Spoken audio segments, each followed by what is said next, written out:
పోలవరం ప్రాజెక్టుకు త్వరితగతిన నిధులిచ్చి పూర్తి చేస్తామని కేంద్రం తేల్చి చెప్పడంతో ఇన్నాళ్లు ఉన్న అనుమానాలన్నీ తొలగిపోయాయి. ఈ ప్రాజెక్టును తామే పూర్తి చేస్తామని, అవసరమైన నిధులిస్తామని కేంద్ర ప్రభుత్వం ప్రకటించడంతో పోలవరానికి పెద్ద భరోసా దక్కింది.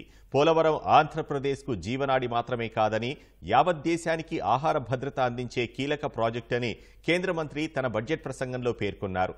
దీంతో ఆంధ్రప్రదేశ్ ఆశలకు కేంద్రం ఊపిరిపోసింది.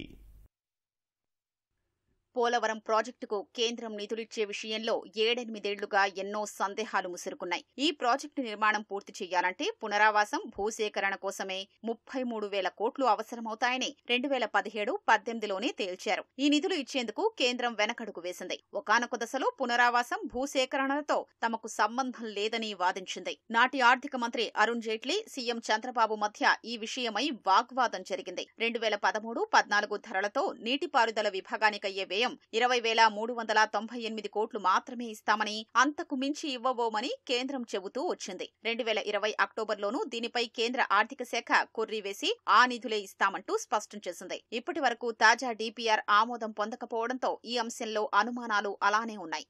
పోలవరం ప్రాజెక్టులో ఇప్పటికే ఆమోదం పొందిన డీపీఆర్ స్థాయి దాటి నిధులు ఖర్చు చేయడంతో కేంద్రం ఆ మొత్తం ఇవ్వడం లేదు. కొత్త డీపీఆర్ కు ఆమోదం లేకపోవడంతో 2,000 కోట్లకు పైగా బిల్లులు ఎప్పటినుంచో పెండింగ్ లో ఉన్నాయి. చంద్రబాబు ప్రభుత్వం 2017-18 ధరలతో 55,548.87 కోట్ల రూపాయలతో రెండో డీపీఆర్ కు ఒక దశ ఆమోదం సాధించింది. ఆ తర్వాత కేంద్రం రివైజ్డ్ కాస్ట్ కమిటీని ఏర్పాటు చేసింది. ఆ కమిటీ అనేక దశల్లో పరిశీలించి 2020లో 47,725.47 కోట్ల రూపాయలతో రెండో డీపీఆర్ కు ఆమోదం తెలియజేసింది. ఆ తర్వాత 2020లోనే కేంద్ర ఆర్థిక శాఖ 20,398.81 కోట్లే ఇస్తామంటూ లేఖ రాయడంతో రాష్ట్రం గుండెల్లో రాయి పడింది. తొలి దశ పేరుతో కొత్త డీపీఆర్ సమర్పించాలని కేంద్రం సూచించడంతో కథ మళ్లీ మొదటికొచ్చింది. తొలి దశలో మొత్తం ప్రాజెక్టు నిర్మాణం పూర్తి చేసి 41.15 మీటర్ల ఎత్తు వరకు నీళ్లు నిలబడితే పునరావాసానికి ఎంత ఖర్చవుతుందో, ఆ మొత్తానికి నిధులు ఎంత అవుతాయో చెప్పాలని కోరింది. ప్రస్తుతం 30,436.95 కోట్లకు పోలవరం తొలిదశ పూర్తి చేసేలా దాదాపు అన్ని స్థాయిల్లో ఆమోద ప్రక్రియ పూర్తయింది. కేంద్ర మంత్రిమండలి ఆమోదిస్తే ప్రాజెక్టు తొలిదశకు మరో డీపీఆర్ ఆమోదించినట్లవుతుంది. తక్షణమే 12,157 కోట్లు అందుబాటులోకొస్తాయి.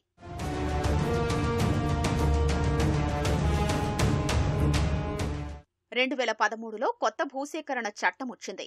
దాని ప్రకారం పోలవరం భూసేకరణ వ్యయం, పునరావాస వ్యయం పెరిగిపోయాయి. ఈ రెండింటికే 33,000 కోట్ల రూపాయలు అవసరమవుతాయి. దీంతో 2017-18 ధరల ప్రకారం చంద్రబాబు ప్రభుత్వం 55,457 కోట్లకు రెండో డీపీఆర్ ను పంపింది. దీనికి సాంకేతిక సలహా కమిటీ ఆమోదం దక్కినా కేంద్ర మంత్రి మండలి ఆమోదించలేదు. ఈ నేపథ్యంలో కేంద్రం ఈ ప్రాజెక్టుకు అవసరమైన నిధులన్నీ ఇస్తుందా లేదా, ప్రాజెక్టు పూర్తవుతుందా అన్న సందేహాలు తొలగిపోలేదు. ఇన్నాళ్లుగా రెండో డీపీఆర్ అంశం కేంద్రం తేల్చనే లేదు.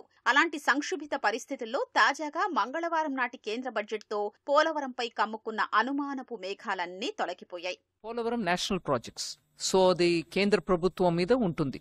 ఇక్కడ ఆంధ్రప్రదేశ్ గవర్నమెంట్ ఇంప్లిమెంట్ చేస్తుంది నేషనల్ ప్రాజెక్ట్. అది 2014లో మనం ఒప్పుకున్నాం. కేబినెట్ నుంచి అప్రూవల్ తీసుకున్నారు. ఇప్పుడు వరకు ఒప్పుకున్న అన్ని కండిషన్స్ కి గవర్నమెంట్ ఎంత వరకు డబ్బు ఇవ్వాలో అది ఇస్తాం. ఇప్పటికీ ఇంకా కొత్త ప్రాబ్లమ్స్ కూడా కొంచెం వచ్చి ఉన్నాయి. సో అది కంప్లీట్ చేయడానికి ఎంత అవుతుందో అంత మేము చేయాల్సిందే. కేబినెట్ ద్వారా ఎంత అప్రూవల్ అయిందో దాని మేరకి ఇప్పటి వరకు ఎంత ఇవ్వాలో అంత ఇస్తూ వచ్చాం. In fact first time cabinet approval చేసిన అంత అమౌంట్ లో అన్ని కూడా క్లియర్ అయిపోయింది. ఏదో కొంచెం అటుగా మిగిలి ఉంటుంది. దాంట్లో ఉన్నటువంటి ఇబ్బందుల్ని దాటుకొని ఇవాళ అది కంప్లీట్ చేయడానికి ఎంత అవుతుందో అది మేము వాళ్ళతోటి కలిసి మాట్లాడి దానికి ఫుల్ సపోర్ట్ ఇస్తాం అనేదే మా స్టేట్మెంట్. అవసరమైన నిధులిచ్చి పోలవరం ప్రాజెక్టును పూర్తి చేస్తామని మంత్రి నిర్మలా సీతారామన్ స్వయంగా ప్రకటించారు. రాష్ట్ర పునర్విభజన చట్టాన్ని ప్రస్తావిస్తూ మరీ ఈ విషయం వెల్లడించారు. దీంతో పోలవరం ప్రాజెక్టు పూర్తి చేసేందుకు అవసరమైన నిధులు కేంద్రం ఇస్తుందన్న భరోసా లభించింది.